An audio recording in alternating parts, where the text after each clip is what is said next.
નમસ્કાર, આપ જોઈ રહ્યા છો જેકેએસની ગુજરાતી વાત કરું. ચોરવાડના સામૂહિક આરોગ્ય કેન્દ્ર ખાતે આયુર્વેદિક નિદાન અને સારવાર કેમ્પ યોજાયો હતો. સામૂહિક આરોગ્ય કેન્દ્ર ખાતે જૂનાગઢના આયુર્વેદ હોસ્પિટલ દ્વારા આયુર્વેદ આરોગ્ય મેગા કેમ્પ નિદાન કેમ્પ રખાયો હતો, જેમાં આયુર્વેદ હોસ્પિટલના હરસ, મસા તેમજ પંચકર્મના નિષ્ણાત તેમજ સ્ત્રી રોગના નિષ્ણાત તેમજ ચામડીના દર્દીઓના નિષ્ણાત તેમજ અન્ય તમામ પ્રકારના રોગોના નિષ્ણાત તબીબોએ સેવા આપી હતી. તેમજ 300થી વધારે દર્દીઓએ આયુર્વેદિક દવાનો લાભ લીધો હતો. જેકેએસની ગુજરાતી સાથે પ્રતાપ સિસોદિયા, માળિયાહાટીના.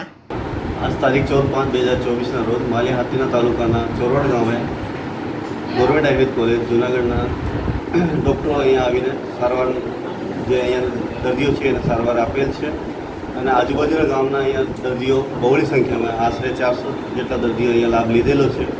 જે દર્દીઓ વધારે સારવાર માટે જૂનાગઢ ખાતે જે હોસ્પિટલ છે ત્યાં દાખલ થવાની વ્યવસ્થાઓ, બીજી સારવાર શલ્યની, ગાયનિકની અને પંચકર્મની જે સારવાર છે એના માટે અહીંયાથી ત્યાં દાખલ કરવા માટેની સૂચનાઓ પણ આપેલી છે, જેનો અહીંયા જે ગ્રામજનો છે, ગામના દર્દીઓ છે એ બહોળી સંખ્યામાં લાભ લઈ શકે.